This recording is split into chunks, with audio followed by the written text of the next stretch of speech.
बनाई हुई है एसईओ के नाम से। मैं कोशिश करता हूँ कि किसी का भी लेक्चर हो ना वो उसमें डाल दो, यानी मैक्सिमम लेक्चर्स उसमें आते हैं। तो जब आप एसईओ में जाओगे तो इसका मतलब क्या होगा कि उसमें एसएसएल वाले एक से ज़्यादा लेक्चर्स होने चाहिए। अच्छा, अब मैंने क्या बताया आपको पहले, HTTP और HTTPS में फ़र्क बताया है। HTTPS सिक्योर वेबसाइट है और HTTP नॉन सिक्योर है। ठीक है, ये सिक्योर कैसे होती है, इसके लिए हमें क्या खरीदना पड़ता है? इसके लिए हमें खरीदना पड़ता है SSL का सर्टिफिकेट।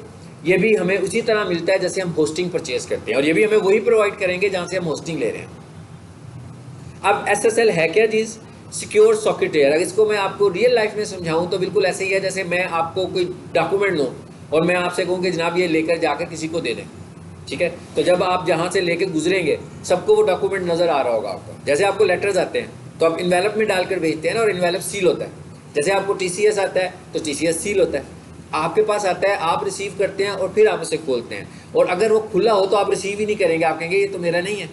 ठीक है, ये यहाँ आपने सिक्योरिटी ब्रीच कर दी है, यहाँ पे मैं तो नहीं लूँगा, ये वाला केस कर दूंगा आपके ऊपर। सेम इसी तरह अगर आप HTTP पर हैं तो जब आपका डाटा ट्रैवल कर रहा है तो वो सिक्योर नहीं है, लेकिन जब आप HTTPS पर हैं तो जब आपका डाटा ट्रैवल करता है तो आप समझ लो उसको सील लगी होती है।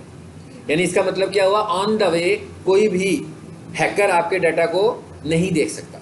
ठीक है, इसलिए हमें SSL, आज के दौर में तो SSL बहुत इंपॉर्टेंट हो गई है। शुरू में तो इतनी ज़्यादा सिक्योरिटी इशू नहीं थे, इतने हैकिंग इतनी आम नहीं थी। अब तो हैकिंग बहुत आम है, बहुत सिक्योर वेबसाइट्स भी हैक हो जाती हैं। सो इसलिए हम जब भी वेबसाइट बाय करें तो हमें साथ में SSL भी बाय करनी चाहिए। ठीक है, SSL stands for Secure Socket Layer. Secure Socket Layer is a standard security technology for establishing an encrypted link between server and client. Encrypted link का क्या मतलब है कि encrypt कर दिया उसने, असल इंफॉर्मेशन कुछ हो रहा है, लेकिन इसकी वजह से उसने उस इंफॉर्मेशन को दूसरी इंफॉर्मेशन में तब्दील कर दिया, ताकि किसी को भी पता ना लगे कि असल में डाटा क्या जा रहा है। और ये इंक्रिप्शन होती कहाँ पर है? जब डाटा ट्रांसफ़र हो रहा होता है सर्वर से क्लाइंट पे। अब ये सर्वर से क्लाइंट का क्या मतलब है? क्लाइंट का मतलब ये है कि कोई भी बंदा बैठा आपकी वेबसाइट को खोल रहा है, ठीक है ना, दुनिया के किसी भी नुक्कड़ में बैठ के, तो वो क्लाइंट है। आपका डाटा खुल कहाँ से रहा है? आपकी होस्टिंग से खुल रहा है। आपके अपने घर के कंप्यूटर से तो डाटा नहीं खुल रहा ना, आपकी होस्टिंग से खुल रहा है कि मैंने वेबसोल की होस्टिंग ली है तो उसके सर्वर पर मेरी वेबसाइट पड़ी हुई है। तो इसका मतलब है कि जब वेबसोल से डाटा ट्रैवल करता हुआ कभी कनाडा जाएगा, कभी लाहौर आएगा, कभी सियालकोट जाएगा, कभी फैसलाबाद जाएगा, तो इस दौरान आपने उसको इनक्रिप्ट कर दिया कि बीच में उसे कोई नहीं देख सकता। जब वो क्लाइंट के पास पहुंचेगा तभी वो अनसील होगा या डिक्रिप्ट होगा। ठीक है, typically a web server and a browser. ठीक है ना, पता लगे ना, वेब सर्वर जहां पे डाटा स्टोर है, ब्राउजर जहां पे वो एक्सेस हो रहा है। और a mail server and mail client. अच्छा, मेल क्लाइंट का क्या मतलब? ये कॉन्सेप्ट आपको शायद इतना ज़्यादा ना हो, इसलिए कि आपने कभी मेल क्लाइंट यूज़ नहीं किया ज़रा। हम लोग मेल क्लाइंट के तौर पर क्या यूज़ करते हैं? जीमेल यूज़ करते हैं, MSN यूज़ करते हैं, याहू यूज़ करते हैं, तो हम उधर ईमेल्स अपनी यूज़ कर रहे होते हैं। लेकिन असल में जहाँ पर आपकी ईमेल स्टोर हो रही होती है उसको हम बोलते हैं मेल क्लाइंट।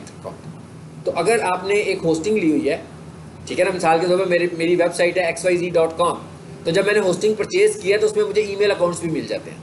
इसका मतलब क्या होगा कि वो वाले ईमेल अकाउंट ना तो जीमेल के हैं, ना याहू के हैं, ना MSN के हैं, बल्कि वो मेरी इस होस्टिंग अकाउंट में मेरे ईमेल अकाउंट्स बनने लगे हुए हैं। तो इसका मतलब क्या हुआ, उसको भी तो सिक्योरिटी की ज़रूरत है, तो उसके लिए भी ये SSL अप्लाई हो जाता है।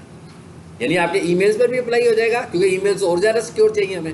वेबसाइट पे तो मे भी सारी की सारी इन्फॉर्मेशन ऐसी ना हो जो कि सिक्योर करने की ज़रूरत है, लेकिन जो ईमेल से आपका डाटा ट्रैवल करने लगा हुआ है, ईमेल्स एक जगह से दूसरी जगह भेज रहे हैं, वो तो बहुत सिक्योर होनी चाहिए। तो ये उस जगह पर भी अप्लाई हो जाता है। समझ आ गया कि SSL क्या होता है? ठीक है, ये मैंने आपको पर्पस भी इसका बता दिया। ठीक है, ये यहाँ पर हमने एडवांटेजेस और डिसएडवांटेजेस लिखे हुए हैं कि HTTP stands for hyper text transfer protocol, और ये क्या होता है? वही है, सिक्योर है।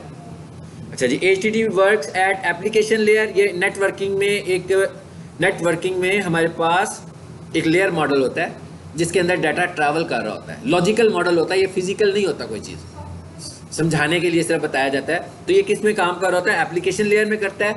एप्लीकेशन लेयर जो होती है वो ओपन होती है, वहाँ पर कोई चीज़ देखा जा सकती है, एप्लीकेशन जैसे हम यूज़ करने लगे हुए हैं।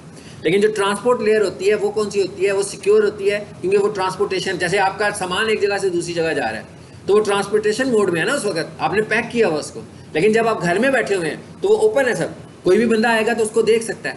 तो इसका मतलब है कि आप समझ लोगे इस तरह की एग्जाम्पल में ये एप्लीकेशन मोड है और वो ट्रांसपोर्ट मोड है। तो HTTPS किस पे काम करता है? ट्रांसपोर्ट पे काम करता है और HTTP एप्लीकेशन पे काम करता है। The default port number is 80। अच्छा, पोर्ट नंबर्स क्या होती हैं? एक logical ports define, logical number define होते हैं कि भाई किस तरह काम होगा, ठीक है। तो उन्होंने कहा भाई पोर्ट 80 के ऊपर ये काम करता है। जैसे फिजिकल पोर्ट होती है ना, मैंने अभी माउस लगाना है तो मैं भी यहाँ से तार उतारूंगा और वहाँ पे लगा दूंगा, इज कॉल्ड फिजिकल पोर्ट। लेकिन लॉजिकल पोर्ट जो होती है वो किस तरह की होती है? नंबर्स की सूरत में होती है कि भाई इस नंबर को लिख लोगे तो मैं आपको डाइवर्ट कर दूंगा उस जगह के ऊपर। तो कहते हैं भाई 80 के ऊपर HTTP काम करती है और 443 पर HTTPS, और 80 की जो पोर्ट होती है वो सिक्योर नहीं होती है, जबकि 443 की जो पोर्ट है वो एक्स्ट्राऑर्डिनरी ज़्यादा सिक्योर होती है। नो इंक्रिप्शन, नो इंक्रिप्शन का क्या मतलब है कि HTTP में जो डाटा दिख रहा है वही डाटा है, लेकिन HTTPS में मिसाल के तौर पर आपने HTTPS लगाया हुआ, आप पासवर्ड लिखते हो, आपने देखा अक्सर आप पासवर्ड लिखें तो जब लिख लेते हो पासवर्ड लंबा सा हो जाता है एकदम, तो बेसिकली करता क्या है वो उसको डिक्रिप्ट कर देता है। जब उसे खोलते हैं फिर, ताकि कोई भी बंदा उसको उसकी लेंथ से कैलकुलेट ना कर सके, कि मिसाल के तौर पर किसी को पता लगेगा कि 24 कैरेक्टर का पासवर्ड रखा हुआ है तो वो 24 कैरेक्टर्स कुछ करना शुरू कर देगा, अटेम्प्ट करना शुरू कर देगा। लेकिन जब आपका डिक्रिप्ट हुआ होगा कि 24 को वो कभी 28 कर देगा, कभी 13 कर देगा, कभी 50 कर देगा, तो कोई भी अंदाजा नहीं लगा सकता कि आपका एक्चुअली पासवर्ड है क्या। ठीक हो गया। सो ये तो थी हमारी HTTP और HTTPS में क्या फ़र्क होता है, ठीक है। सो इसका मतलब क्या हुआ कि जब हम होस्टिंग खरीदेंगे साथ में ही हम HTTPS परचेज कर लेंगे तो हम सिक्योर होंगे और लॉक बना हुआ आ रहा होगा। अगर फॉर एग्जांपल आप किसी वेबसाइट को खोलें और उसके साथ लॉक आता है और आपने HTTPS परचेज की हुई है, इसका मतलब है अप्लाइड है। आपने परचेज की हुई है मगर लॉक नहीं आ रहा, इसका मतलब है अप्लाइड नहीं हुई हुई अभी तक। चलो अब आ देते हैं दूसरे पे, ये इससे रिलेटेड है, पहले इसको देखते हैं। रीडायरेक्ट्स, रीडायरेक्ट क्या होता है और टाइप ऑफ रीडायरेक्ट्स क्या है हमारे पास, ठीक है। वैसे तो नाम से पता लग रहा है रीडायरेक्ट का मतलब क्या है कि भाई कोई चीज़ आएगी एक जगह, उसको हम एक जगह से दूसरी जगह भेज देंगे। अभी स्टूडेंट्स आते हैं यहाँ पर कि जनाब आपकी क्लास हो रही है, हम कहेंगे नहीं भी रूम नंबर 7 में चले जाओ, ठीक है। जितने स्टूडेंट आएंगे हम बार बार उनको यही इन्फॉर्मेशन देते रहेंगे, ठीक है। It is called redirect. अब जब हम SEO में रीडायरेक्ट की बात करें तो यहाँ पर रीडायरेक्ट की क्या टाइप्स हैं। A redirect is a way to send both users and search engine to a different URL।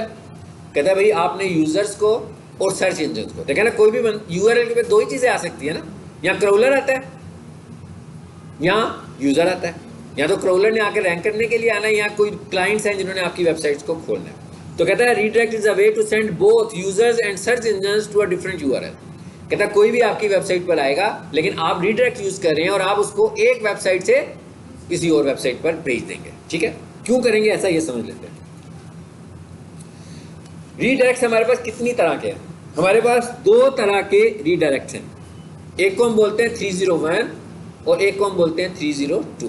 मतलब पहला रीडायरेक्टर जो है वो 301 है और दूसरा रीडायरेक्टर जो है वो 302 है। पहले में क्या कहते हैं हम? पहले को हम बोलते हैं परमानेंट रीडायरेक्ट और दूसरे को हम बोलते हैं टेम्परेरी रीडायरेक्ट, ठीक है। बिल्कुल ऐसे ही है ना, जैसे किसी बंदे की शॉप होती है तो रेंट बढ़ जाता है, वो कहता है भाई अब यहाँ पे नहीं रहना, जगह चेंज कर लो, तो वो तो परमानेंटली मूव कर गया ना, शॉप पे लिखकर चला जाएगा कि जनाब अब हम इस जगह से मूव करके यहाँ आ गए हैं। और एक बंदा है वो अपने शॉप को ज़रा रेनोवेट कर रहा है, पेंट पूंट करवा रहा है, तो वो थोड़ी देर के लिए मूव किया उसने, तो उसने लिखा जनाब 1 महीने के लिए हम एक जगह से इस शॉप से इस जगह पर चले गए हुए हैं, ठीक है। वालेकुम सलाम। अच्छा, डिजिटल मार्केटिंग का एडमिशन हुआ है कि वैसे देखते हैं? अच्छा, इनको वैसे अभी बिठा दें, न्यू बैच में लीजिएगा क्योंकि ये तो बिल्कुल मिड में है बैच, इनको कुछ समझ में नहीं आएगा, मैं इन्हें परेशानी होगी। वैसे आप बैठ जाएं, क्लास को एंजॉय कर लें, लेकिन ज्वाइन न्यू बैच कीजिएगा, ठीक है। नहीं ये वाला तो नहीं है,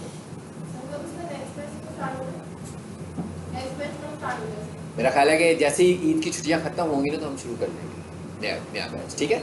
उस वक्त अगर ये इस क्लास में बैठ के पढ़ना चाहते हो पढ़ सकते हैं, क्योंकि इस तरह ये इनको ऐसे लगेगा जैसे कि बहुत मुश्किल कोर्स में इन्होंने एडमिशन ले लिया, इन्हें समझ नहीं आएगी, ठीक है।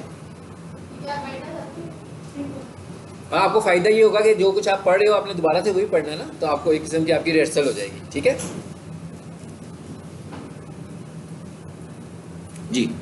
अब एक हमारे पास रीडायरेक्टर है 301 और एक हमारे पास रीडायरेक्टर है 302। एक 301 है और एक 302 है।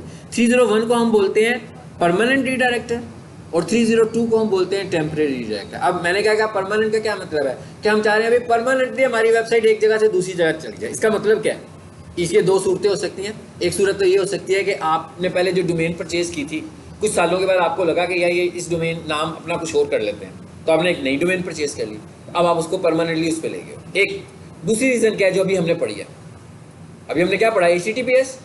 हमने जब वेबसाइट बाय की तो उस वक्त हमारी वेबसाइट जो थी ना वो HTTP पर थी, इसका मतलब सिक्योर नहीं थी। अब हम HTTPS SSL परचेज कर लिया अब हम लोगों ने, तो इसका मतलब क्या हुआ कि अब हम किस पे चले गए हैं, HTTPS पर चले गए हैं। अब बताना पड़ेगा ना क्योंकि ऊपर HTTP लिखा हुआ आ रहा है, लेकिन अब तो चले गए HTTPS पर, लॉक तो भी लगेगा ना उसके ऊपर जब हम उसे कन्वर्ट करेंगे। तो ये वाला काम भी हम रीडायरेक्टर से करवाते हैं कि हम अपनी वेबसाइट को HTTP से HTTPS पे ले जाते हैं, ठीक है। अच्छा, अब जरा देखते हैं कि है क्या ये। URL has been move permanently to another URL, ठीक है, इसमें तो कहता है जी परमानेंटली मूव हो जाएगा। 301 redirector passes between 90 to 90% of link equity. अब इसका क्या मतलब है, इसका मतलब ये कि देखें ना, हमारे पास बेसिकली तो रीडायरेक्टर्स हैं, तो एक रीडायरेक्टर कौन सा है, परमानेंट, एक है टेम्परेरी। अब वो ये कह रहा है कि आपने तो SEO की हुई है वेबसाइट की, ठीक है ना, आपने SEO की है और आपने अपनी वेबसाइट को टॉप पे रैंक किया हुआ है, और टॉप पे जो मैंने रैंक किया हुआ है वो तो किया हुआ है xyz.com से। बाद में मैंने क्या किया, मैंने वेबसाइट का नाम ही चेंज कर दिया abc.com। अब कोई भी बंदा XYZ पर आता है तो वो कहाँ चला जाता है, ABC पर चला जाता है। तो अब क्वेश्चन ये है कि जो मैंने इतनी मेहनत की हुई है 6 महीने 8 महीने 1 साल इसको रैंक कराने के लिए, पहले नंबर पर लाने के लिए, तो क्या मेरी रैंकिंग तो मुतासर नहीं होगी इससे? ऐसे तो नहीं होगा कि मेरी रैंकिंग भी डिस्टर्ब हो जाए। तो अगर आपने परमानेंट यूज़ किया हुआ है तो नहीं होगी, अगर आपने टेम्परेरी किया हुआ है तो होगी, क्योंकि टेम्परेरी का तो मतलब ये है ना कि आप कुछ देर के लिए काम कर रहे हैं, परमानेंट नहीं है। तो अगर हम परमानेंट लेंगे तो इसका मतलब ये है कि हमें कंफर्म है कि हमारी SEO अफेक्ट नहीं होगी, हमारी SEO सेम रहेगी, ठीक है। अच्छा, आ जाते हैं जी, ये मैंने एग्जांपल दिया है जो मैं अभी बता रहा हूँ कि भाई पहले क्या थी example.com, फिर किस पे चली जाएगी, example2 पे। ये क्या होगा, यानी मैं लिखूंगा गूगल के ऊपर जाकर abc.com लिखकर एंटर करूंगा जैसे ही, तो कहाँ पहुंच जाऊंगा, XYZ, URL ही चेंज हो जाएगा। क्यों हो जाएगा, क्योंकि हमने उसको 301 का रीडायरेक्टर लगाया हुआ है। ये रीडायरेक्टर cPanel में लगता है, ठीक है। इसकी वीडियो मैं आप लोगों से शेयर करूंगा प्रैक्टिकल की, ठीक है, ताकि वो आप देख लीजिएगा। आज के लेक्चर में इसके साथ मैं वीडियो शेयर करूंगा, ठीक है, क्योंकि आपको पता है ना cPanel समटाइम खुलता है, समटाइम प्रॉब्लम कर जाता है यहाँ पर, इसलिए। अच्छा, ये तो हो गया जी इसका। अब दूसरा कौन सा है, टेम्परेरी रीडायरेक्ट। हाँ जी, 302 कौन सा है, टेम्परेरी रीडायरेक्ट है। कहता है भाई ये तो टेम्परेरी रीडायरेक्ट है। टेम्परेरी का मतलब क्या है, मैंने भी आपको एग्जांपल दी है टेम्परेरी की। क्या एग्जांपल दी है टेम्परेरी की, मैंने एग्जांपल दी कि भाई जैसे हम कहते हैं भाई हमारी शॉप है, रेनोवेट होनी है, तो हमने कहा जितनी देर रेनोवेशन हो रही है तो हमारे कस्टमर तो हर्ट ना हो, तो हमने क्या किया, कुछ देर के लिए अपनी शॉप 7 वाली दुकान में शिफ्ट कर दी, और उस पर हमने लिख दिया कि जनाब 1 महीने के लिए हम यहाँ पर आ गए। अब ये वाली जो शिफ्ट है हमारी, ये परमानेंट शिफ्ट नहीं है, ये 1 महीने के बाद हमने यहाँ पे वापस आ जाना है। सो इस तरह का रीडायरेक्ट अगर आपको करना हो, ये कब कर सकते हो सकता है ये आप उस वक्त कर सकते हैं जब आपने वेबसाइट में थोड़ी सी मेंटेनेंस करनी हो, बिल्कुल जैसे मैंने शॉप की एग्जांपल दी है कि वेबसाइट में कोई नई चीज़ें ऐड करने लगे हुए हैं आप, तो आपकी कोई और वेबसाइट है तो आप उसको क्लाइंट को उस पर लेकर जाने लगे हुए, ठीक है। Search engine do not immediately pass page rank to the destination URL, ठीक है। इसका मतलब क्या हुआ, इसमें क्या होगा, इसमें आपकी SEO नहीं जाएगी, साथ शिफ्ट नहीं करेगी। इसका मतलब क्या होगा कि यानी SEO जो आपने की होगी वो इम्प्लीमेंट इस पे नहीं हो रही होगी, ठीक है। उसके बाद क्या कहते हैं, 30 does not indicate that the destination URL should be indexed. और कहते हैं अगर आपने 302 लगाया है तो इसका मतलब क्या है कि आप गूगल को नहीं बता रहे कि आप चाहते हैं कि आपकी वेबसाइट इंडेक्स हो। प्रीवियस लेक्चर याद आ रहा है ना इंडेक्सिंग का, जिसमें मैंने कहा था कि भाई रोबोट्स की फाइल बनाओ, इंडेक्सिंग करने के लिए बनाई थी ना, तो उन्होंने कहा अगर आपने ये वाला रीडायरेक्टर लगा दिया तो आपकी ये वाली वेबसाइट इंडेक्सिंग में नहीं आएगी, यानी वो इंडेक्स करना छोड़ देगा आपकी वेबसाइट को। क्यों छोड़ेगा, वो देखेगा भाई इस पर तो 302 का रीडायरेक्टर लगा हुआ है, तो इसको इग्नोर करो भी, ये अभी कुछ मेंटेनेंस मोड में है, ठीक है। It can be use in case of AB testing. अच्छा, ये एक टर्म है AB टेस्टिंग। AB टेस्टिंग का क्या मतलब होता है, AB टेस्टिंग का क्या मतलब है कि भाई मैं A को टेस्ट कर रहा हूँ B से। क्या मतलब, मिसाल के तौर पर मैंने अभी एक लेक्चर दिया आपको 1 घंटे का, उसके बाद मैंने अपना एक और लेक्चर दिया, उसके बाद मैं क्रॉस चेक करना चाहता हूँ कि भाई मैंने स्टूडेंट्स के लेवल पर कौन सा लेक्चर ज़्यादा अच्छा दिया। तो इसका मतलब क्या हुआ कि मैं अपनी ही एक क्लास को अपनी ही दूसरी क्लास के साथ टेस्ट कर रहा हूँ। तो इसी तरह आपने अपनी वेबसाइट की एसईओ की हुई है, तो आप अपनी ही एसईओ को दो जगह पर एसईओ की है और आप देखना चाह रहे हैं कि भाई बेहतर वाली एसईओ कौन सी है। So it is called A B testing. ये हर जगह पर अप्लाई होती है, ये फेसबुक एड्स में भी आएगी कि आपने 2 एड्स बनाए हैं, अब आप टेस्ट करना चाहते हैं कि इनमें से ज़्यादा अच्छा रिजल्ट कौन सा ऐड आपका दे रहा है, पहले वाला ऐड के दूसरे वाला ऐड। ठीक है, तो कहते हैं इस तरह के मोड में जब हम जाएं तो वहां पर हम इसको यूज़ करते हैं। और क्या लिखा हुआ जी, फॉर रिकरिंग टेम्परेरी कंटेंट, ये कुछ देर का कंटेंट जो होता है, जो मैंने अभी आपको बताया कि परमानेंट चीज़ नहीं है। ये ए/बी टेस्टिंग को डिफाइन किया हुआ है, is a method of comparing 2 versions of web page और app against each other to determine which one perform better. यही बताया ना मैंने आपको। ओके, ये क्या चीज़ आ गई हमारे पास, डिटेक्स। इसका लेक्चर मैं ग्रुप में शेयर करूंगा आपके साथ। कौन सा लेक्चर, कि ये हम लाइव कैसे करते हैं, लाइव कैसे करना है, cPanel में जाकर किस तरह हम करते हैं। जैसे वहाँ पर डोमेन्स की ऑप्शन थी, इसी तरह वहाँ पर एक रीडायरेक्ट की ऑप्शन भी होगी। ये वीडियो आपको मिलेगी, आप देखिएगा, पूरा नजर आएगा आपको कि मैं रीडायरेक्ट पे जाऊँगा, पुरानी वेबसाइट का नाम लिखूंगा, फिर नया नाम लिखूंगा और वो रीडायरेक्ट हो जाएगी। ठीक है, 2 चीज़ें हमने देख ली हैं और एक चीज़ और देखते हैं। टाइम है ना हमारे पास? हाँ जी बिल्कुल है। तीसरे नंबर पर क्या चीज़ है जी, schema. What is schema? Schema से क्या मुराद है? Schema is a type of micro data. हाँ, माइक्रो डाटा का क्या मतलब है? हमारी वेबसाइट है, वेबसाइट पे तो बहुत ज़्यादा डाटा पड़ा हुआ है, डिटेल में चीज़ें लिखी हुई है बॉडी में जब हम जाते हैं तो। लेकिन क्राउलर को तो इतनी डिटेल्स नहीं चाहिए। क्राउलर क्या चीज़ है, कौन कहेगा? क्राउलर क्या है, जल्दी से? बिल्कुल, जो आपकी वेबसाइट पर आता है और एनालाइज करता है कि भाई इस वेबसाइट को मुझे रैंक करना है कि नहीं करना। ठीक है, सो क्राउलर को आपकी पूरी वेबसाइट में कुछ लेना देना नहीं है, उसने जो अपने स्टैंडर्ड्स बनाए हुए हैं उसने सिर्फ उन चीज़ों को चेक करना होता है। ठीक है, और उनमें से इस वक्त सबसे जो स्ट्रॉन्गेस्ट एक मेथड है ना, वो स्कीमा है। कहते हैं कि एक एनालिसिस शो करते हैं कि पहले 3 नंबर पर जो वेबसाइट्स आ रही होती हैं, इसका मतलब क्या होता है, उनकी एसईओ हुई होती है। तो कहते हैं वो जो 3 वेबसाइट्स होती हैं, वो 3 वेबसाइट्स ऐसी होती हैं जिन्होंने स्कीमा लाजमी इस्तेमाल किया होता है। यानी इंपॉर्टेंस का पता लग गया कि मतलब पहले 3 नंबर पर वेबसाइट्स आ रही हैं और उन्होंने जो कुछ भी किया हुआ है, लेकिन उन्होंने स्कीमा तो लाजमी किया होगा। तो इसका मतलब क्या हुआ कि स्कीमा को हमें भी अपनी वेबसाइट पर लाजमी तौर पर इम्प्लीमेंट करना ही करना है। ठीक है, और स्कीमा है क्या? बेसिकली माइक्रो डाटा है। माइक्रो डाटा का क्या मतलब है? ठीक है, मतलब छोटी इंफॉर्मेशन है, ज़्यादा डिटेल में हम नहीं बता रहे, समरी देने लगे हुए हैं। किस चीज़ की समरी देने लगे हुए हैं? उसको अपनी वेबसाइट के मतलब। ठीक है, आए जरा नीचे, ये एग्जांपल्स देख रहे हैं आप, कितनी सारी चीज़ें आने लगी हुई हैं। वेबसाइट्स खुल रही है ना, नीचे उसकी डिटेल्स आ रही हैं। अभी तक ये वेबसाइट को हमने ओपन नहीं किया हुआ, अभी हमने सिर्फ वेबसाइट को क्या किया हुआ, सर्च किया हुआ है। सर्चिंग में ये सारा डाटा हमें नज़र आ रहा है। सो बेसिकली ये जो डाटा नज़र आने लगा हुआ है, ये स्कीमा की वजह से आ रहा है। ये हमने समराइज करके बताया हुआ है कि हमारी वेबसाइट किस चीज़ के मुतालिक है। आसानी हो जाएगी ना क्रॉलर को फिर, मतलब अगर हम क्रॉलर को ये बता दें, डिटेल बता दें अपनी वेबसाइट के मुतालिक, तो उसको और आसानी हो जाएगी कि भाई मैं जिस जगह पर जा रहा हूँ वहाँ पर असल में क्या चीज़ें मौजूद हैं। ठीक है, अब देखते हैं ये बनता कैसे। नीचे आओ जी। Why schema important in SEO? ठीक है, ये भी आपको मैंने बता दिया है कि micro data help search engines better understanding your content so that they can return more detailed informative results about search result। यानी कहता है सर्च रिजल्ट। अब ये देखें, इसका वेबसाइट के अंदर के कंटेंट से कुछ लेना देना नहीं है, इसका लेना देना किससे है? क्यूरीज के साथ है। और क्यूरीज का मतलब कीवर्ड्स, यानी कोई भी बंदा कीवर्ड लिखेगा तो आपकी वेबसाइट ने रैंक करना है ना, तो ये वहां पर अपना रोल प्ले कर रहा है स्कीमा। हाँ जी, ये मैंने भी आपको बता दिया कि हेल्प करता है, एसईओ में बहुत ज़्यादा हेल्प करता है। तो इसका मतलब क्या हुआ कि हमें अपनी वेबसाइट में स्कीमा लाजमी यूज़ करना चाहिए। ठीक है, कैसे यूज़ करना है अभी ये भी देख लेते हैं। अब आ जाते हैं, ये तो अभी इंट्रोडक्शन हुआ है सारे का सारा स्कीमा का कि व्हाट इज स्कीमा है क्या। ठीक है ना, अब वो स्कीमा क्या है? Basically is a type of small information. ठीक है ना, माइक्रो इंफॉर्मेशन है हमारे पास जो कि हम अपनी वेबसाइट के मुतालिक दे रहे हैं। ठीक है ना, अब वेबसाइट के मुतालिक इंफॉर्मेशन क्या हो सकती है? जैसे मैं कहूँ पीक सोल्यूशन की वेबसाइट है, तो इसके मुतालिक अगर मैं कहूँ माइक्रो इंफॉर्मेशन है तो क्या हो सकती है कि भाई ये एक एजुकेशनल वेबसाइट है, यहाँ पर कंप्यूटर कोर्सेज होते हैं। ठीक है, अगर किसी बंदे ने यहाँ पे रब्ता करना हो तो ये उनका मोबाइल नंबर है, ये उनका एड्रेस है, ये इनके सोशल मीडिया प्लेटफॉर्म्स हैं। अब कितनी सारी इन्फॉर्मेशन मिल गई एकदम। कोई बंदा वेबसाइट में भी नहीं गया, क्राउलर को और डिटेल से चीज़ें देखने की जरूरत नहीं पड़ी, उसको ये सारी बातें मुख्तसरन पता लग गई। Schema validator. जी,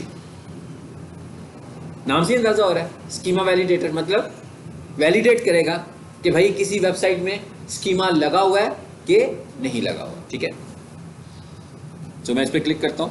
पहले इस पर क्लिक करते हैं ना, यानी इसका मतलब क्या हुआ, अभी मैं सिर्फ चेक करने लगा हूं कि स्कीमा लगा है कि नहीं लगा। बनाने की बात नहीं कर रहे हम कि स्कीमा बनना कैसे है, ये भी बाद में बात करते हैं। अभी हम ये देख रहे हैं कि चेक करना है कि स्कीमा लगा है कि नहीं लगा। कहां पर आ गए हम, एक वेबसाइट पर आए हैं। इस वेबसाइट का क्या नाम है जी, schema.org। ठीक है, ये स्कीमा वाले ही ये स्टैंडर्ड बनाकर दिया हुआ है। स्कीमा वालों ने ही गूगल को ये एक स्टैंडर्ड बनाकर दिया हुआ है। इसलिए देखिए, इसका गूगल में हम कहीं नहीं जा रहे, हम गूगल पे किसी जगह जाकर काम नहीं कर रहे, बल्कि एक प्लेटफॉर्म है स्कीमा के नाम से। ठीक है, उधर गए हम और validator.schema.org। किसी को समझ आ रहा है ये वैलिडेटर क्या चीज़ है इस वेबसाइट में? कौन बताएगा? शाबाश, दिमाग को लड़ाएं जरा। इस वेबसाइट क्या है? schema.org। तो वैलिडेटर क्या है इसमें? गुड, ये क्या है इसकी? सब डोमेन। यानी स्कीमा के अंदर एक सब डोमेन बनी हुई है, किस नाम से? वैलिडेटर के नाम से। यहां जाकर हम वैलिडेट करवाने लगे हैं। ठीक है, क्या कहता है भाई, किस वेबसाइट को करवाना है आपने? जिस वेबसाइट को करवाना है उसका नाम यहाँ पे लिखें। मैं यहाँ पर आता हूँ, यहाँ पर खुली होगी हमारी वेबसाइट, ये वाली। इसी को पकड़ लेते हैं, कॉपी, यूआरएल कॉपी किया, यहाँ आए, यहाँ पर आकर आपने अपनी वेबसाइट का नाम दे दिया। किस वेबसाइट का नाम देना है? जिस वेबसाइट को आप वैलिडेट करना चाह रहे हैं, देखना चाह रहे हैं, चेक करना चाह रहे हैं क्या इसका स्कीमा बना हुआ है कि इसका स्कीमा नहीं बना हुआ। ठीक है, अभी मैंने एक देखी है, 2-3 देखेंगे। रन टेस्ट,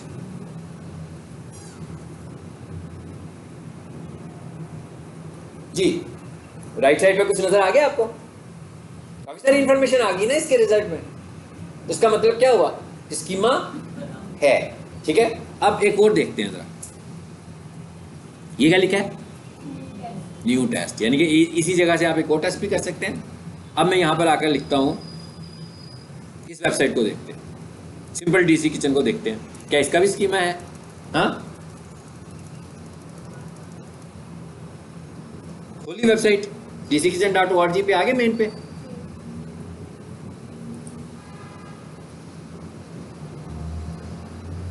जी कहता जी एरर आ गया, कोई बात नहीं, नया टेस्ट लेते हैं। खाली आ गया ना, कुछ भी नहीं आया, दोबारा आए, न्यू टेस्ट पर आए।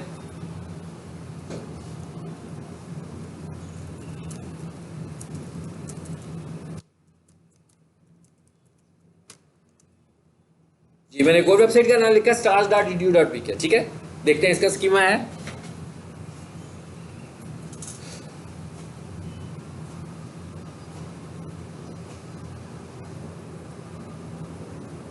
जी बताएं, नहीं बना हुआ ना स्कीमा इसका। ओके, अब एक काम और करें, न्यू साइट इसमें जाएं और यहां आकर लिखते हैं एक और नई वेबसाइट का नाम।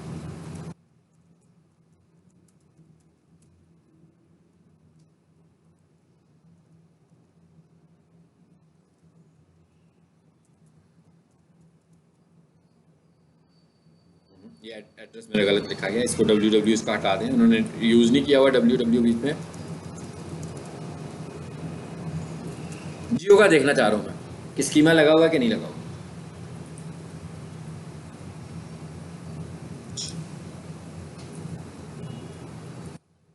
यहाँ पर आए जरा, jio.tv पे जाओ, यहाँ से कॉपी कर लें यूआरएल, फिर यहाँ पे आ जाएं, न्यू टेस्ट पे जाएं और यहाँ आके इसको पेस्ट करें।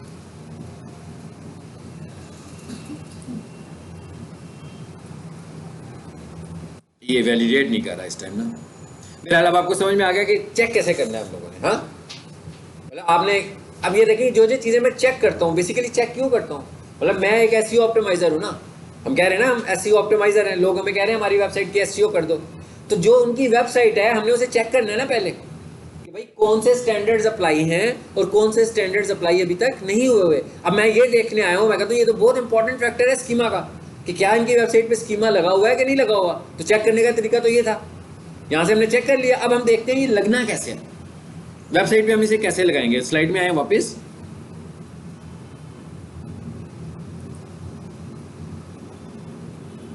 जी क्या लिखा हुआ है जी, how to create schema rankranger.com। इधर जा रहा हूं मैं स्कीमा लगाने के लिए, इस पे क्लिक करें। स्लाइड मैं ग्रुप में शेयर कर दूंगा, 3 स्लाइड्स है ना आज की।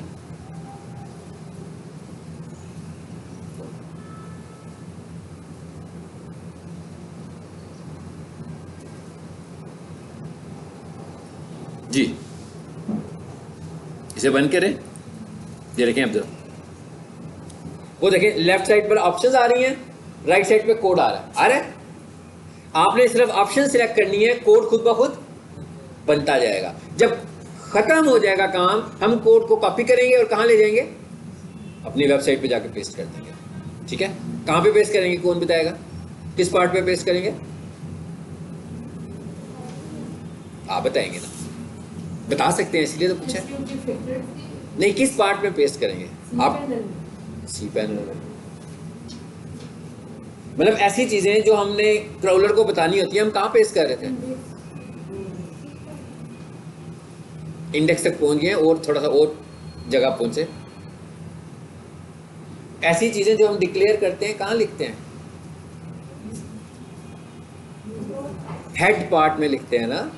टाइटल कहां लिखा था, मेटा डिस्क्रिप्शन कहां लिखी थी। यानी ऐसी चीजें, जितनी भी चीजें डिफाइन करनी होती है वो कहां आ रही होती है, सारी की सारी हेड में आ रही होती है ना। तो ये जो भी कोड आएगा इसको यहाँ से उठाएंगे और अपनी HTML फाइल के हेड में पेस्ट कर देंगे। और कौन सी HTML फाइल होगी, वही जो हमारी होम पेज की फाइल है। यानी वो कौन सी फाइल होती है, इंडेक्स की फाइल होती है। इंडेक्स के हेड पोर्शन में जाएंगे और वहाँ पे जाकर इसे पेस्ट कर देंगे। अब ये बनना कैसे है जी, ये देखें, which schema would you like to create. क्या कह रहा है, कहता है भाई आपकी जो वेबसाइट है वो किस तरह की है, वो बताएं मुझे। बताने आर्टिकल, आर्टिकल का क्या मतलब है कि इंफॉर्मेटिव वेबसाइट है, आर्टिकल्स की शक्ल में। आर्टिकल्स का मतलब जरूरी नहीं है कि मैंने कोई नोट्स लिखे हुए हैं या किसी टॉपिक पे लिखा हुआ है, बल्कि इंफॉर्मेशन फॉर्म में जो हम वेबसाइट बना रहे होते हैं। जैसे मिसाल के तौर पर मैं कहता हूँ पीक सॉल्यूशन की वेबसाइट पे बहुत सारी इंफॉर्मेशन है, कॉलेज के मुतल्लिक है, कोर्सेज के मुतल्लिक है। ठीक है, एक कंपनी ने अपनी वेबसाइट बनाई है जिसमें वो इंफॉर्मेशन दे रहा है सिर्फ। लेकिन एक वेबसाइट है दराज, वहाँ पर क्या है, वो इंफॉर्मेशन वाली वेबसाइट नहीं है, वो तो सेलिंग की वेबसाइट है, तो वो ई-कॉमर्स की कैटेगरी में चली जाएगी। ठीक है, तो अब वो पूछ रहा है कि भाई क्या है आपकी, बताएं कितनी सारी ऑप्शन आ गई हैं। कहते हैं आर्टिकल है, इवेंट है, FAQ पेज है, हाउ टू के मुतल्लिक है। जैसे आप किसी को बता रहे हो तो कि ये काम करना है तो इस तरह कर लो। ठीक है, जैसे मिसाल के तौर पर आप अपनी एक कुकिंग की वेबसाइट बना लो और उसके ऊपर आप रेसिपीज लिखें, तो वो हाउ टू की कैटेगरी में चली जाएगी ना। जैसे मैं डिजिटल मार्केटिंग की टिप्स लिखूँ तो हाउ टू में चली जाएगी, यानी बताएंगे हम कि भाई ये काम करने का तरीका क्या है। तो उस तरह की वेबसाइट की कैटेगरी क्या बन जाएगी, हाउ टू बन जाएगी। अच्छा जी, FAQ, job posting, local business, क्या आप कोई लोकल बिजनेस करने लगे हुए हैं, क्या है आपका। ऑर्गेनाइजेशन, इसमें क्या आ जाती है जी, लोगो, कॉन्टैक्ट, सोशल प्रोफाइल। ऑर्गेनाइजेशन का क्या मतलब है, कंपनी। जैसे मैं कहता हूँ लोकली हमारी एक ऑर्गेनाइजेशन है, पीक सॉल्यूशन एक ऑर्गेनाइजेशन भी तो है ना, स्टार्स अकेडमी एक ऑर्गेनाइजेशन भी है जी, किप्स एक ऑर्गेनाइजेशन भी है, इसमें ये आ जाती है। आगे नीचे आते जाए देखें, पर्सन, अगर आपने अपना वीलॉग बनाया हुआ है कोई, ठीक है, वो पर्सन की कैटेगरी में आएगा। प्रोडक्ट, ऑफर, एग्री, ये क्या है, ये है दराज टाइप की। देखें ना, दराज की वेबसाइट पे क्या होता है, ऑफर्स आ रही होती है ना, एग्रीगेट रेट आ रहे होते हैं, रिव्यूज लिखे हुए आ रहे होते हैं। फिर नीचे क्या लिखा हुआ आ रहा है जी, रेसिपीज, उसके नीचे क्या लिखा हुआ आ रहा है, वीडियो, उसके नीचे लिखा हुआ आ रहा है वीडियो, वेबसाइट्स। कितनी सारी कैटेगरीज उसने दी हुई है। हमें चूज करनी है कि हमारी वेबसाइट से रिलेटेड कैटेगरी कौन सी है। फॉर एग्जाम्पल मैं कह देता हूँ, मैं कहता हूँ भाई मैं अगर चाहूँ पीक सॉल्यूशन को लोकल बिजनेस भी कह सकता हूँ, और अगर मैं चाहूँ, लोकल है ना, ये लाहौर के अंदर मौजूद है इनका सेटअप। अच्छा, ऑर्गेनाइजेशन भी कह देता हूँ, ऑर्गेनाइजेशन में आ जाते हैं। यहाँ पर आगे, यहाँ पर आकर मैंने क्या करना है, उसको नाम बताना है। तो फॉर एग्जाम्पल मैं कह देता हूँ, यहाँ पर मैं पीक्स की बजाय लिख रहा हूँ स्टार्स के, ये लिख दिया मैंने। अब आपने देखना है राइट साइड पे कोड जनरेट हो रहा होगा, होना शुरू हो जाएगा कोड जनरेट। यहाँ पर लिख लेते हैं स्टार्स, मैंने इसका अल्टरनेटिव नेम क्या रख दिया, स्टार्स। उसके बाद क्या पूछा है, कहना आपकी वेबसाइट का URL क्या है। ठीक है, फॉर एग्जांपल मेरी वेबसाइट का URL है, ये लिख दिया जी मैंने URL। इसको मैं यहाँ से कॉपी कर देता हूँ जरा,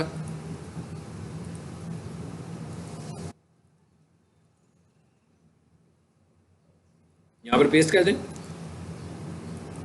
उसके बाद क्या पूछा है, कहता है आपका लोगो URL कहाँ पड़ा हुआ है। फॉर एग्जांपल मैं कहता हूँ मेरा लोगो URL जो है ना वो इधर है, यहाँ पर है। लोगोज मेरे इस जगह पे पड़े होते हैं, कहाँ पे पड़े होते हैं कि वेबसाइट है, वेबसाइट के अंदर एक फोल्डर बना हुआ है, उसका क्या नाम है, इमेजेस। लोगो इमेज होता है ना, तो इमेजेस यहाँ पे पड़े होते हैं जी। आगे क्या लिखा हुआ आ रहा है, यहाँ पर देखें जरा राइट साइड पे, जनरेट हो रहा है सब कुछ। उसके बाद क्या कहता है, सोशल प्रोफाइल्स, ऐड प्रोफाइल। चलो इधर आ जाते हैं। मैं कहता हूँ ये मेरा फेसबुक है फॉर एग्जाम्पल, तो मैंने यहाँ से इस फेसबुक को पकड़ा, कॉपी किया और यहाँ लाकर पेस्ट कर दिया। चेक करें जरा, आ गया। देखिए यहाँ पर क्या टर्म यूज कर रहा है, टर्म यूज कर रहा है सेम एज, कहता है यही वाला बिजनेस है, इसी तरह की चीज अगर आपको मजीद चाहिए तो इस पर भी क्लिक कर दें।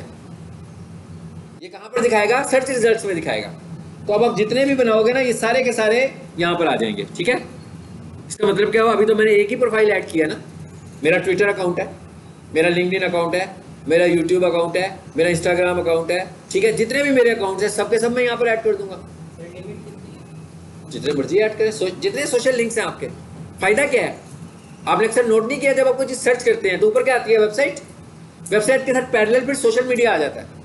अब अगर आपने अपना सोशल मीडिया उसको नहीं बताया होगा तो जिस और बंदे ने बताया होगा उसके सोशल मीडिया के लिंक्स आने शुरू हो जाएंगे। लेकिन अगर आपने अपने बताए होंगे तो आपकी वेबसाइट अगर नजर आ रही होगी तो फिर आप ही के सोशल मीडिया साथ नजर आ रहे होंगे। अब ये भी समझ सकते हैं कि इससे आपके सोशल मीडिया भी ऑप्टिमाइज हो जाएगा, यानी आपका फेसबुक पेज भी ऑप्टिमाइज हो जाएगा, आपका इंस्टाग्राम भी ऑप्टिमाइज हो जाएगा, आपका ट्विटर अकाउंट भी ऑप्टिमाइज हो जाएगा, ठीक है। इस तरह जितने भी होंगे हम यहाँ पे बता देंगे, ठीक है। आगे क्या करते हैं, कॉन्टैक्ट्स में आ जाते हैं जी। अब यहाँ पर क्या बता रहा है वो आपको कि भाई किसी बंदे ने इनसे कांटेक्ट करना होगा तो कैसे कांटेक्ट। देखिए अब कितनी सारी इन्फॉर्मेशन हम दे रहे हैं, ये सारी की सारी इन्फॉर्मेशन हम कहाँ दे रहे हैं, ये सारी की सारी इन्फॉर्मेशन हम स्कीमा में दे रहे हैं। यानी कि कोई बंदा हमारी वेबसाइट पे नहीं आ रहा अभी, लेकिन स्कीमा का फायदा क्या है कि फिर ये वाली इन्फॉर्मेशन अटैच हो जाएगी। जैसे अभी तो आपकी वेबसाइट आती है टाइटल, डिस्क्रिप्शन और ज़्यादा से ज़्यादा तस्वीर, लेकिन जब आपने ये स्कीमा ऐड किया होगा तो और डिटेल इन्फॉर्मेशन भी आएगी, आपके प्लेटफॉर्म भी नजर आएंगे साथ में, ठीक है। चलो यहां पर क्या पूछने लगा हुआ है, कॉन्टैक्ट टाइप। देखिए कितनी सारी इन्फॉर्मेशन पूछ रहा है। मैं कहता हूं भाई सेल्स के वाले से किसी ने करनी है, यहां पर आ जाओ। अच्छा जी, ये एरियाज आ रहे हैं, छोड़ देते हैं। यहाँ पर फोन नंबर आ रहा है, यहाँ पर अपना फोन नंबर भी दे दें आप, ठीक है ना। मिसाल के तौर पर मैं कहता हूँ लैंग्वेजेस किसको सपोर्ट कर रहे हैं आप, ये भी बहुत अहम चीज़ है। आप पहले से ही बता रहे हैं क्राउलर को कि इन लोगों को, इस मीडियम ऑफ लैंग्वेजेस वाले लोगों को हम सपोर्ट करने लगे हैं। तो यहाँ पर हम अपनी लैंग्वेजेस भी बता सकते हैं, अपना ईमेल भी बता दें। मिसाल के तौर पर मैं यहाँ पर अपना ईमेल भी दे देता हूँ।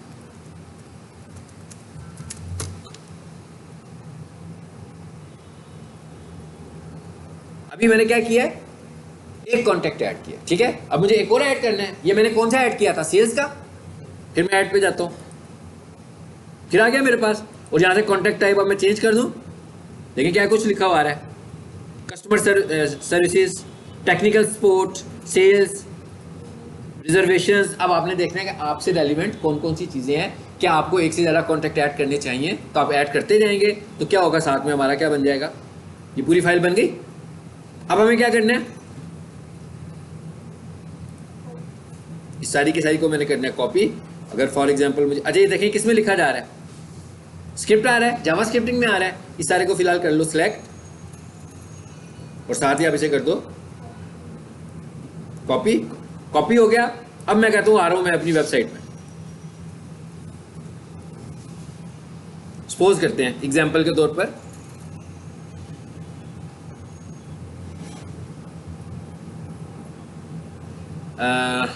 एग्जाम्पल के तौर पर चलो जी, मैं कहता हूँ फॉर एग्जाम्पल ये है। इसमें आए, किस फाइल में जाना है, इंडेक्स में जाना है, ठीक है। मैं इंडेक्स में नहीं जा रहा, कॉपी में जा रहा हूँ, ताकि ओरिजिनल फाइल में हमारी चेंज ना हो, ठीक है। इसलिए मैंने कॉपी बना के रखी है, लेकिन असल में कहाँ जाना है, इंडेक्स में। अब फॉर एग्जाम्पल वेबसाइट तो अपलोड हुई थी पहले से ही, वेबसाइट चल रही थी ना, स्कीमा नहीं बना हुआ, तो वेबसाइट तो लाइव है। अब मैं क्या करूंगा, यहाँ तो फिर उधर ही सी पैनल में चला जाऊंगा और वहां जाकर अपनी HTML फाइल को एडिट करूंगा और वहां पे जाकर इसे पेस्ट कर दूंगा। यहाँ फिर क्या करूंगा, यहाँ पर चेंजेस करूंगा और उस फाइल को डिलीट करके नई अपलोड कर दूंगा, ठीक है। इसे आए जी, ये तो खुल गई है ना, यहाँ नहीं खोलनी थी हमें, कहाँ खोलना था इसे, कहाँ खोलना था जी इसे, राइट क्लिक,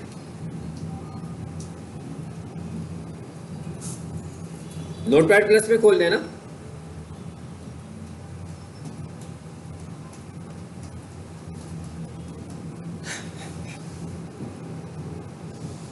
जी आगे ना हेड में क्या कहा था मैंने, हेड पोर्शन में पेस्ट करना है, ये हेड पोर्शन आपका, कहीं पर भी पेस्ट कर सकते हैं, आपकी मर्जी है, ठीक है ना। फॉर एग्जांपल मैं यहाँ पेस्ट कर देता हूँ, आ गया कोड, स्कीमा अप्लाई हो गया। अब जैसे ही ये फाइल लाइव होगी तो काम शुरू हो जाएगा। अब ये स्कीमा इंप्लीमेंट कब हो जाएगा, जब क्रॉलर बार बार आपकी वेबसाइट पर आएगा, उसको स्कीमा मिलेगा तो क्या होगा, ठीक है ना, वेबसाइट रैंक होना शुरू हो जाएगा। मैंने आपको क्या बताया कि एनालिसिस बताते हैं कि ऐसी वेबसाइट्स जो किसी भी कीवर्ड के अगेंस्ट पहली 3 पोजीशंस में आ रही होती हैं, उन सब पे स्कीमा लगा होता है। तो इसका मतलब है कि ये भी समझा जाता है कि स्कीमा का बहुत अहम रोल है आपकी वेबसाइट को टॉप नंबर पे रैंक करने में। और फैक्टर्स भी हैं, सिर्फ एक फैक्टर तो नहीं हो सकता ना, और फैक्टर्स भी हैं, लेकिन कहते हैं ये बहुत टॉप प्रायोरिटी वाला फैक्टर है, ये तो आपको लाजमी लगाना है। तो अभी हमने अगर अब यहाँ पर हम क्लोज करें और अब देखेंगे हमने एसईओ को क्या सीखा। ऑन साइट एसईओ को कर रहे हैं ना, हमने कहा भाई टाइटल को ऑप्टिमाइज करो, वहाँ पे कीवर्ड लेकर आओ, यही कहा ना मैंने। फिर मैंने क्या कहा, मेटा डिस्क्रिप्शन में कीवर्ड लेकर आओ। अब क्या हुआ, एक ही कीवर्ड है जो टाइटल पे भी मिल रहा है, वही कीवर्ड कहाँ मिल रहा है, मेटा डिस्क्रिप्शन में। मेटा डिस्क्रिप्शन में कैसे मिल रहा है, सेंटेंस की शक्ल में मिल रहा है, जबकि टाइटल में तो सेंटेंस नहीं लिखा जा सकता। आपको भी मैं कोई चीज़ लिखने के दूँ तो आप टाइटल में कोई सेंटेंस तो सेंटेंसेस तो नहीं लिखोगे ना, टाइटल पैराग्राफ तो नहीं होगा। टाइटल क्या होगा, आपके पैराग्राफ का हेड होगा, हेडर होगा, ठीक है। अच्छा, उसके बाद बॉडी में आ गए हम, पेज की बॉडी में आए तो सबसे पहले हमने पैराग्राफ की सूरत में लिखा हुआ है। फॉर एग्जांपल मेरी वेबसाइट पे कुछ 10-15 पैराग्राफ्स बने हुए छोटे छोटे, तो मैंने क्या किया हुआ है, उनके ऊपर हेडिंग्स लगाई हुई हैं। अब मैंने क्या किया, अपने कीवर्ड को हेडिंग में यूज़ कर लिया। फिर मैंने क्या किया, नीचे पैराग्राफ लिखा हुआ है, मैंने अपने कीवर्ड को पैराग्राफ में यूज़ कर लिया। फिर क्या हुआ जी, उसको सपोर्ट किया हुआ मैंने किसके साथ, ये सिर्फ सब चीज़ें मैं वो बोल रहा हूँ जो आपको मैंने सिखा दी हैं, ठीक है। फिर हमने कहा इमेजेस की बात हो गई, तो हमने कहा इमेज ऑप्टिमाइज किया हुआ है, तो उसके ऑल्ट में भी हमने लगा दिया। आज हमने क्या देखा है, आज हमने ये देखा कि भाई अब एक काम और करो, क्या करो, वेबसाइट का स्कीमा भी बना दो। स्कीमा भी बन गया। अब कितने सारे फैक्टर्स हैं जो अप्लाई होते जा रहे हैं, ठीक है, स्कीमा भी लग गया। उसके बाद हमने कहा कि ये जो SSL है ये भी SEO का फैक्टर है। अगर आपकी वेबसाइट HTTP पर है या आपकी वेबसाइट HTTPS पर है, अगर आपकी वेबसाइट HTTPS पर है तो ये भी एक सिक्योरिटी फैक्टर है, ये भी आपको एक टॉप पे ले जाने वाला फैक्टर है। और क्या पढ़ा हमने, रीडायरेक्टर्स। अब अगर फॉर एग्जांपल आपने बाद में ली SSL, तो पहले तो उन्होंने आपको आपकी वेबसाइट कौन सी दी थी, HTTP की, वो तो HTTP से ही चल रही है। तो अब हम रीडायरेक्टर से जाकर उसको कन्वर्ट कर देंगे कि भाई HTTP की वेबसाइट को कहाँ पे ले जाओ, HTTPS के ऊपर। जब हम इतने सारे फैक्टर्स लगाएंगे तो ये सारे फैक्टर्स मिलकर हमारी वेबसाइट को रैंक कराएंगे, ठीक है। ये मैंने एक मुख्तसर से आपको सारा बता दिया है, आपने अभी तक SEO जितनी मुझसे सीखी है, और ये अबाउट कंप्लीटेड है हमारी ऑन साइट SEO सारी।